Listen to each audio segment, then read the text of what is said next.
The explosion lit up the night sky over Kestra's 4, and Park Junho dropped his welding torch as he ran outside to look. A ship was falling from orbit, trailing fire and smoke as it tumbled toward the rocky plains beyond his repair station.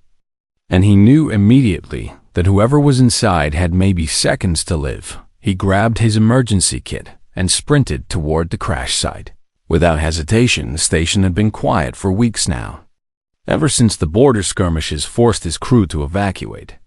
But Junho had refused to leave because someone had to keep the lights on for the refugees and damaged ships that still passed through this forgotten corner of space. He was just one human mechanic on a lonely moon. But he had skills that could save lives, and that was enough reason to stay. The crash fighter had carved a trench through the gray soil, and flames licked at its broken hull as Junho approached with his fire suppressor, spraying foam across the wreckage. The cockpit hatch burst open from inside, and a figure in heavy combat armor stumbled out before collapsing onto the ground. Junho rushed to help, reaching for the fallen pilot, but a gauntlet hand grabbed his wrist with surprising strength. "Do not remove my armor," a voice crackled through a damaged vocoder, the words barely understandable through static and interference. "I need to check your injuries," Junho said, keeping his voice calm and steady. "No," the pilot insisted, struggling to stand. "My armor, it needs repair. The life support is failing, but you cannot remove it." Junho studied the damaged suit carefully, recognizing the design immediately, and his stomach tightened with concern. This was Valdaran armor, and the Valdaran were one of the most secretive species in the known galaxy.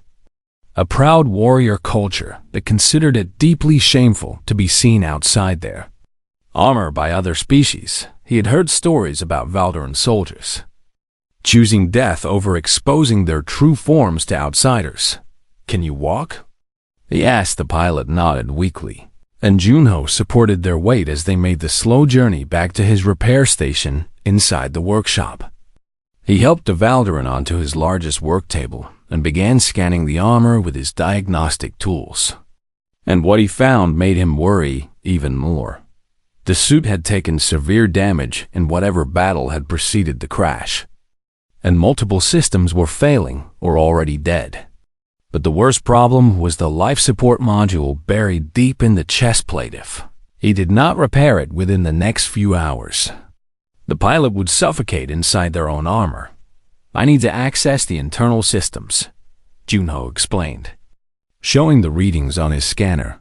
"The damage is too deep to fix from outside." "Then I will die," the pilot said simply. "I cannot remove my armor before an outsider. Is there another Valdaran nearby who could help?" "No, I am alone. My squad was destroyed."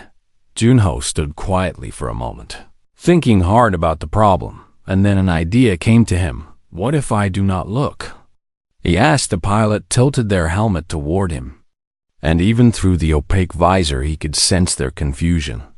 "I will work blind," he continued. "I will cover my eyes completely and use only my hands and my instruments to guide. I will never see you. I give you my word as a human." Silence filled the workshop for what felt like an eternity. "You would do this?" the pilot finally asked. "You would make the repairs so much harder for yourself, just to respect my ways?" "Yes, why?" Junho shrugged, a gesture the alien probably did not understand. "Because you need help, and this is how I can help you. It is that simple." More silence followed, and Junho waited patiently without pushing for an answer. "Humans are strange," the pilot said at last. "Very well, I accept your offer, but if you break your word, I will kill you before I die." "Fair enough," Junho replied with a small smile. He dimmed the workshop lights until only the faint glow of his instruments remained, and then he wrapped a thick blindfold around his eyes, twice to make sure no light could penetrate. "I am going to begin now," he announced. "I will tell you everything I am doing before I do it. If you want me to stop at any point, just say the word." He heard the hiss of armor seals releasing, felt the shift of weight on the table as the pilot opened sections of the damaged suit. And then his hands found the exposed machinery beneath. The work was incredibly difficult without sight, forcing him to rely entirely on touch and the audio feedback from his diagnostic tools. And his fingers quickly became cut and bruised from sharp edges he could not see coming, but he kept working, hour after hour, narrating each action in a calm voice while the Valderan pilot listened in silence. "Tell me something," the pilot said suddenly, breaking a long, quiet stretch. "Why you stay on this moon alone? It is dangerous here. People still come through who need help." Junho answered while his fingers traced a damaged power coupling. "Ships break down. Refugees need supplies. Travelers get hurt. Someone has to be here for them. But what do you gain from it?" "Gain?" Junho paused his work to consider the question. "I suppose I gain the knowledge that I helped someone. That is enough for me. Your species confuses me greatly. We confuse ourselves sometimes," he admitted with a quiet laugh. 7 hours passed, and Junho's hands were trembling with exhaustion as he sealed the final connection and felt the armor systems humming back to life beneath his fingertips. "It is done," he said, leaning back and stretching his aching shoulders. "Your life support should be stable now." He heard the armor sealing itself closed again, heard the pilot stand from the table, and then a hand touched his shoulder gently. "Human," the pilot said, her voice clearer now through the repaired vocoder. "I need you to see something. Remove your blindfold." Junho hesitated with his fingers on the blindfold, unsure what to expect after hours of working in complete darkness. "Are you certain?" he asked. "Yes," the pilot replied. "You have earned this." He pulled the cloth away from his eyes and blinked against even the dim light of the workshop. And when his vision cleared, he looked up at the armored figure standing before him. She reached up with both hands and released the seals on her helmet, and the faceplate hissed open as she lifted it away from her head. Junho froze completely, not because her face was strange or frightening, but because he recognized her instantly. Every human who worked in galactic affairs had seen that face in diplomatic briefings and news broadcasts. Those sharp silver eyes and the distinctive ridged patterns across her pale blue skin, marking her as unmistakably Valderan royalty. She was Sareth Valkyra, the High Commander of the entire Valderan Dominion, one of the most powerful military leaders in the known galaxy. "You know who I am," she said, watching his reaction carefully. "Yes," Junho managed to say, his voice barely above a whisper. "High Commander, I had no idea. That is precisely why I revealed myself to you," Sareth replied. "You helped me without knowing. You treated me as simply another wounded traveler. Do you understand how rare that is for someone in my position?" Junho shook his head slowly, still struggling to process the situation. "For 30 years I have commanded fleets and ruled over billions," she continued, "and in all that time, every person who has helped me wanted something in return: power, favor, protection, wealth. But you asked for nothing because you did not know there was anything to ask for. I would have helped you anyway," Junho said honestly. "Would you?" Sareth tilted her head, studying him with those piercing silver eyes. "Even knowing that my people and yours have never been allies, even knowing that many Valderan consider humans to be inferior newcomers to the galactic stage. You crashed on my moon and you were dying," he answered simply. "Everything else is just politics." Sareth was quiet for a moment, and something shifted in her expression that Junho could not quite identify. "You truly mean that?" she said, sounding almost surprised. "How strange your species is." Before Junho could respond, his console began flashing with urgent alerts, and he rushed over to check the sensor readings as his heart sank into his stomach. 3 ships just dropped out of hyperspace, he reported. "They are heading directly for this moon. Valderan military signatures. They found me faster than I expected," Sareth said grimly, reaching for her helmet. "Who are they?" "Traitors," she answered, her voice hardening with anger. "I was ambushed by my own people. There is a faction within my military that wants war with the Galactic Council. And they tried to kill me because I have been working secretly for peace." Junho stared at her as the full weight of the situation crashed down on him. "If you die here, they take control," he said. "Yes, and billions will die in the war that follows. Then, we need to get you off this moon right now." Sarah shook her head. "My ship is destroyed, and yours cannot outrun Valderan warships besides. They will have already locked onto your station. Running is not an option. What about calling for help?" "Who would come?" she asked bitterly. "The nearest Valderan loyalist forces are days away, and no other species would risk war with my people to save one station." Junho's mind raced through every possibility, searching desperately for a solution, and then an idea began to form that was either brilliant or completely insane. What if everyone was watching? Yasked Sarth frowned at him. "What do you mean? You said no one would risk war to save us. But what if the whole galaxy was paying attention?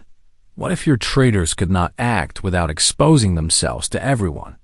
He pulled up his communications array and began making adjustments, while Sareth watched with growing curiosity. "This station has a broadband transmitter," he explained. "I use it to send distress signals for ships in trouble, but I can also use it to broadcast to every frequency in range. And from here, that includes human space, 3 council relay stations, and about a dozen independent networks. You want to broadcast what is happening here," Sareth said slowly, understanding dawning in her eyes.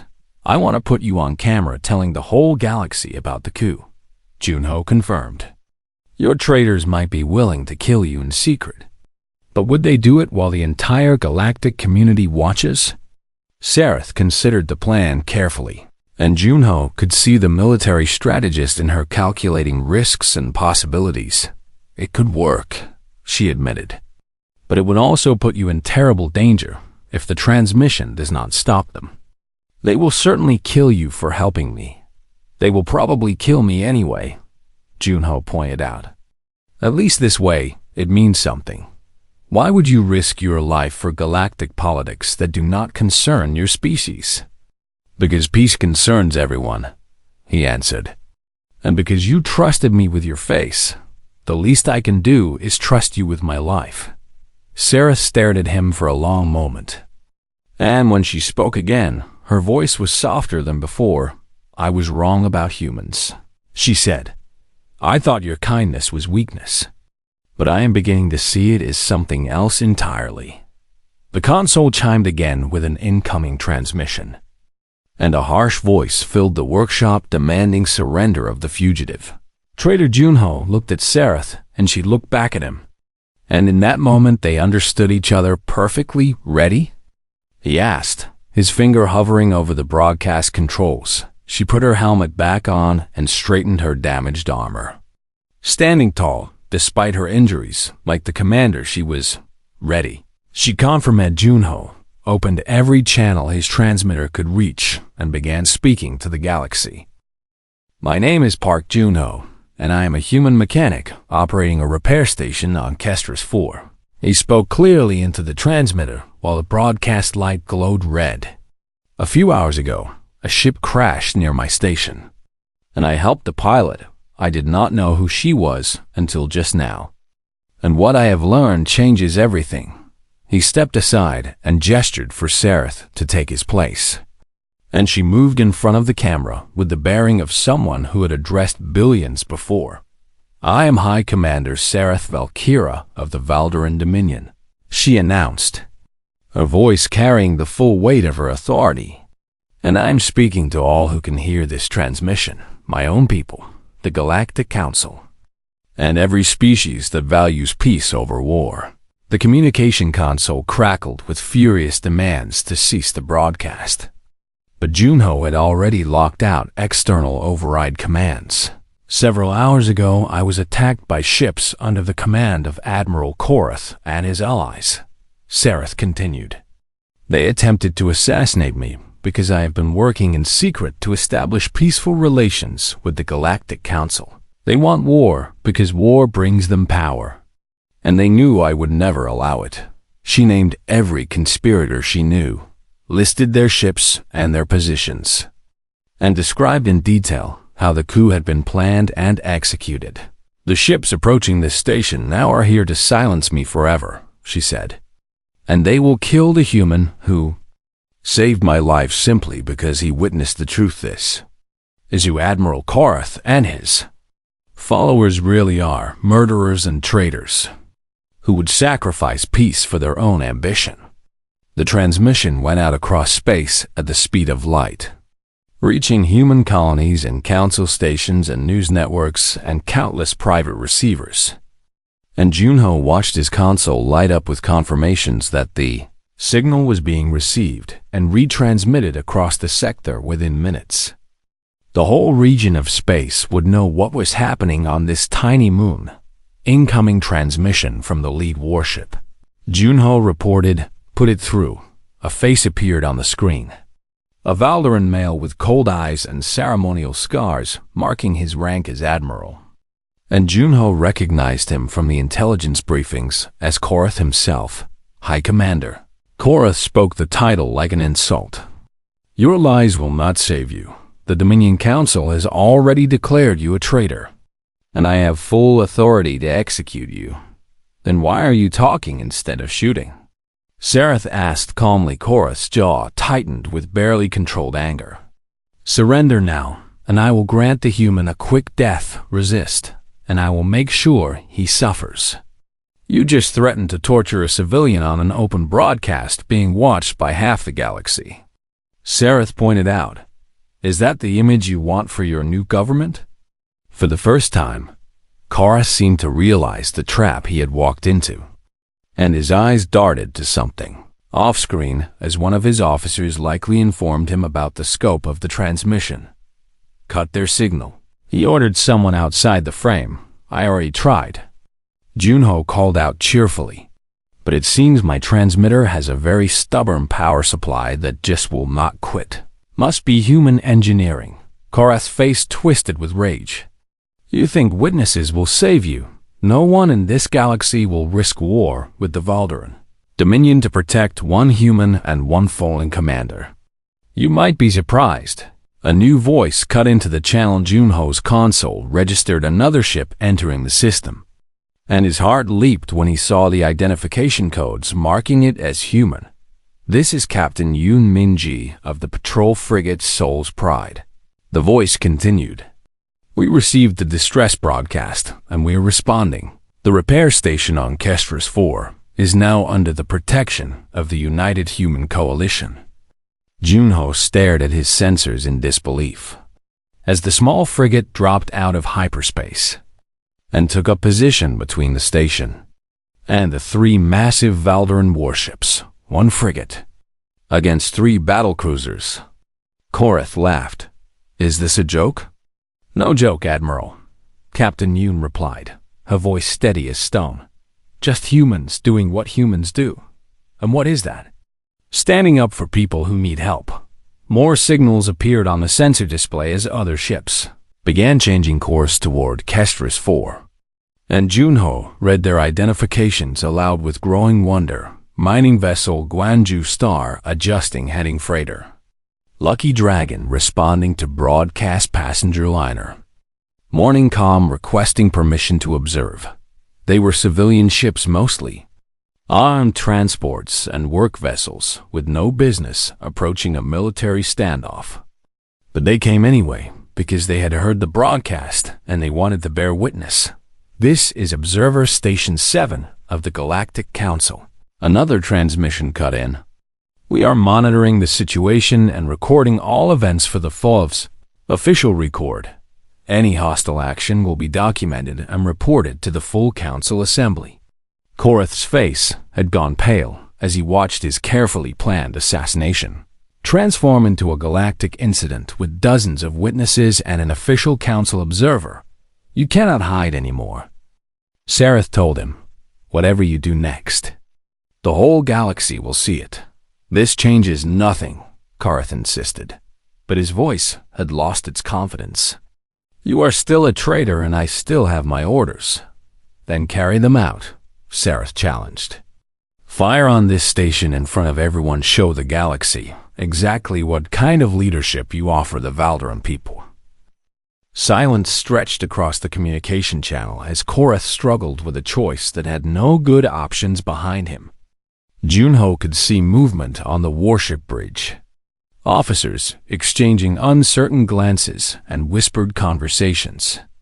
And he realized that the Admiral's own crew was beginning to doubt. "Your soldiers swore oaths to protect the Valderan Dominion," Sareth continued, her voice carrying to every ship in the system. "They swore to serve the people, not one ambitious admiral. How many of them are willing to become murderers for your ambition?" The first warship broke formation, its captain announcing over open channels that he would not fire on his true commander. And within seconds, the other two ships erupted into chaos as crews divided between those loyal to Korath and those who refused to follow a traitor. "No," Korath shouted. "I command you to." His transmission cut off abruptly as his own bridge crew restrained him. And a new voice announced that Admiral Korath was being detained pending investigation. Junho let out a breath he had not realized he was holding. And beside him, Sareth Valkyra removed her helmet once more to reveal a rare smile. "It seems," she said quietly, "that your plan worked." The relief lasted only seconds before alarms screamed across every ship in the systemon of the warships. The smallest of the three had not stood down like the others, and its weapons were powering up as it broke away from the confused formation. Karth loyalists have seized control of the Burning Talon, someone reported over the open channel. "They are targeting the repair station." Junho watched his sensors in horror as the warship's main cannon charged to full power. More than enough firepower to vaporize his little station and everyone in it. "All vessels clear the area." Captain Yoon's voice cut through the chaos. "Soul's Pride is moving to intercept, Captain. Your shields cannot withstand that weapon," Sareth warned. "I know." The human frigate surged forward, placing itself directly between the attacking warship and the station. And Junho felt his heart stop as he realized what was about to happen. "They are going to fire."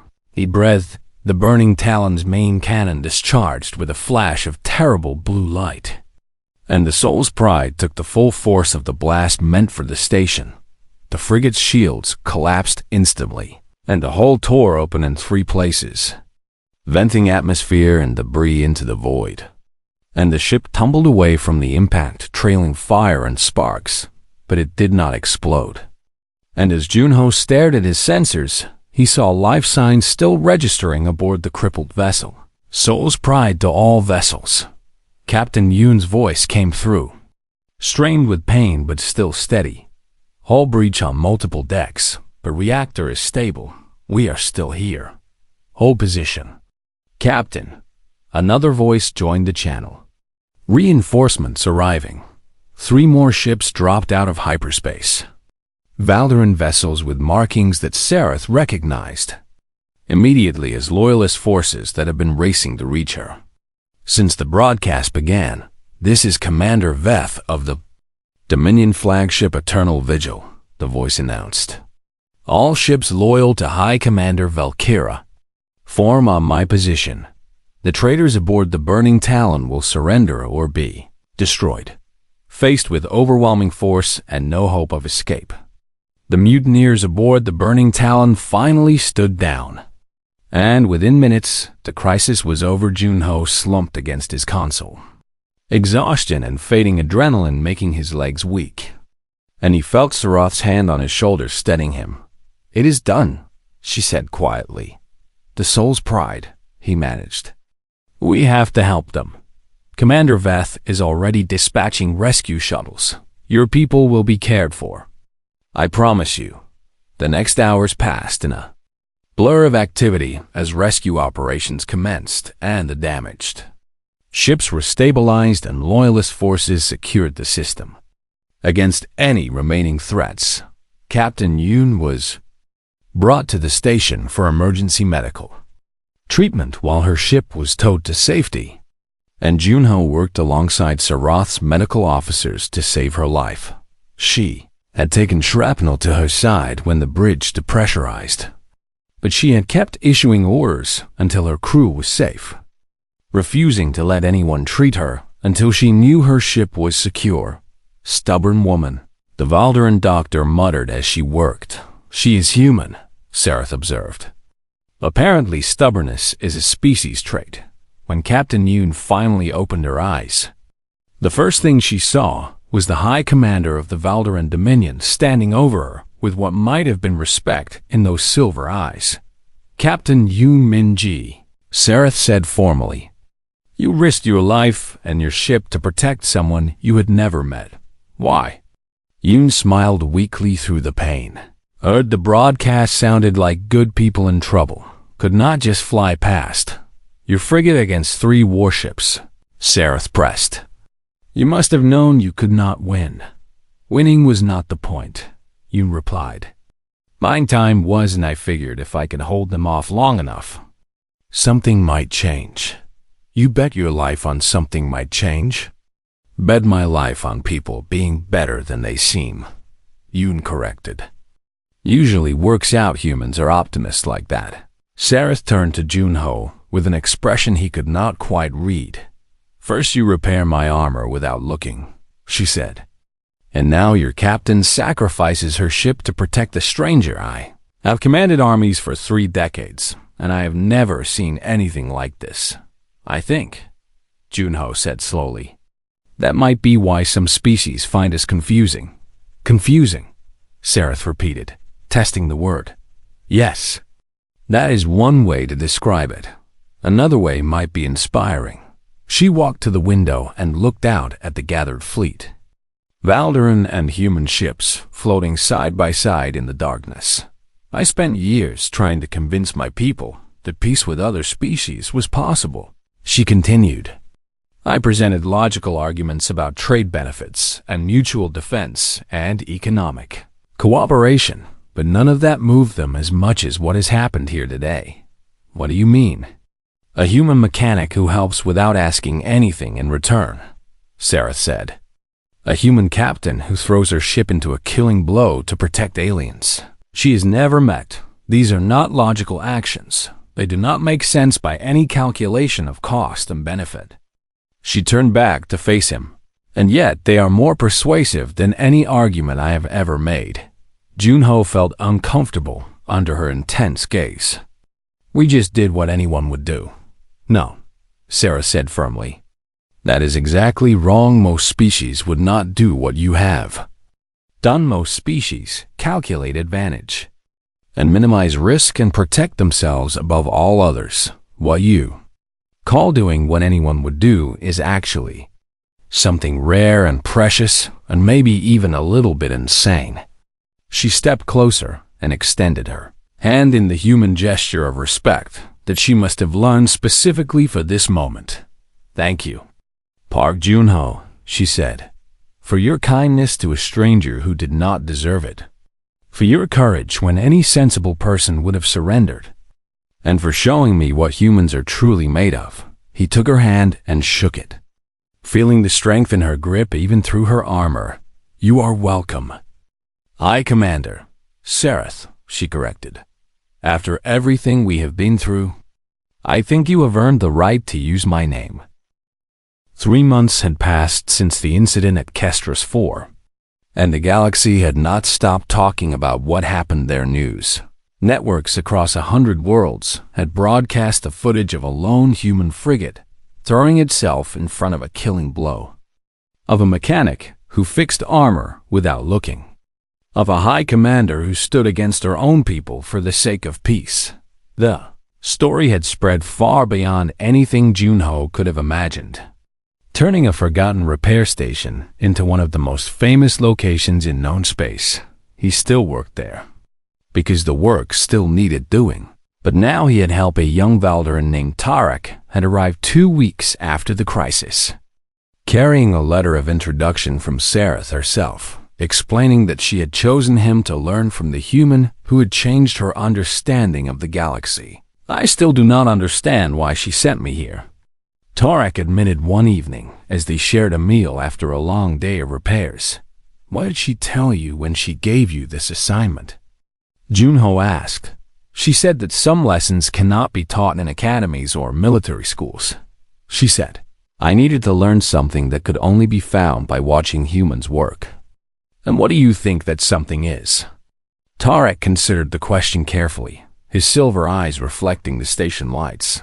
I am not sure yet, he admitted. But I think it has to do with why you helped her even before you knew who she was. Why you risked everything for someone who meant nothing to you. She did not mean nothing to me, Junho corrected gently. She was a person who needed help that always means something, before Tarek could respond. The station sensors began chiming with an incoming vessel, and both of them moved to the console to check the readings. Small transport, Tarek reported. Valderan registry requesting permission to land. Granted. They walked outside together as the transport touched down on the landing pad. And Junho felt his breath catch when the ramp lowered and Sareth, Valkyra, descended in simple traveling clothes instead of her famous armor. High Commander. Tarek snapped to attention immediately. At ease. Young one, Sarah said with a hint of amusement. I am not here in any official capacity. She turned to Junho with a warm expression that looked natural now in a way it never had before. I hope I am not interrupting your work. Never, he assured her. It is good to see you. I watched your address to the Galactic Council last week. Ah yes, Sareth nodded. That is partly why I came. I wanted to tell you something in person. They walked together toward the station while Tarek made himself busy checking the transport systems. And Sareth gazed out at the rocky landscape where her fighter had crashed 3 months ago. The Council has agreed to full diplomatic relations with the Valderan Dominion, she said. The peace treaty will be signed next month. Trade routes will open, cultural exchanges will begin, and the threat of war will fade for the first time in generations. That is wonderful news. Junho said sincerely, it is, Sareth agreed. And I wanted you to know that none of it would have happened without you. I did not do anything special. Stop, she interrupted firmly. I know you believe that, but it is not true. I have given hundreds of speeches about peace. But one night in your repair station did more to change minds than all of those words combined. She turned to face him directly. When I addressed the Council last week, I told them about you. I told them about a human who worked blind for 7 hours to save a stranger, who broadcast the truth knowing it might cost him his life, who asked for nothing except better medical supplies so he could help the next person who crashed. Junho felt his face growing warm with embarrassment. I did not do it for recognition. I know. Sareth smiled. That is exactly why it matters. You helped me because helping was the right thing to do, not because you expected anything in return. And that kind of genuine goodness is something the galaxy desperately needs to see more of. She reached into her pocket and withdrew a small, medal on a silver chain. A Valderan honor that Junho recognized from his cultural briefings as one of the highest decorations their people could bestow. This is the Star of Valderan, she explained. It has only been awarded to aliens twice in our entire history. I am giving it to you not for what you did, but for who you are. I cannot accept this. You can and you will, she said firmly, pressing it into his hands. Consider it a reminder that your actions have consequences beyond what you can see, somewhere in the galaxy right now. A child will grow up in peace instead of war because of what happened on this moon. Junho held the medal carefully, feeling the weight of history in such a small object. Thank you, he said quietly. Thank you, Sareth replied. For everything, she stayed for dinner that evening, sharing stories with Junho and Tarek about her travels and her hopes for the future. And when she finally departed, she promised to return whenever her duties allowed the next morning. Junho and Tarek were working on a damaged thruster assembly when the sensors chimed again. Another ship coming in, Tarek reported. Unknown registry, appears to be civilian. They are broadcasting a distress signal. Junho set down his tools and grabbed his emergency kit without hesitation. Stay here and prep the medical bay, he instructed. I will go see what they need. Wait, Tarek called after him. You do not know who they are or what they want. Should we not scan them first and assess the situation? Junho paused at the door and looked back at his young apprentice with a patient smile. They sent a distress signal. He said simply, that means they need help. Everything else we can figure out after. But what if they are dangerous? Then I will deal with that when it happens. How do you know they are worth helping? Junho considered the question for a moment, thinking about everything that had happened since the night Sarath crashed on his moon. All the consequences that had flowed from one simple choice to help a stranger in need. I do not know, he admitted. That is the point. You cannot know who is worth helping until you help them. And by then it does not matter anymore because you have already done the right thing. He stepped outside into the pale light of Kestra's Force, distant sun, and walked toward the landing pad where a damaged ship was descending through the atmosphere behind him. Tarek watched through the window for a long moment, and then he began preparing the medical bay exactly as he had been instructed. Perhaps, he thought, he was finally beginning to understand what Sarath had sent him here to learn.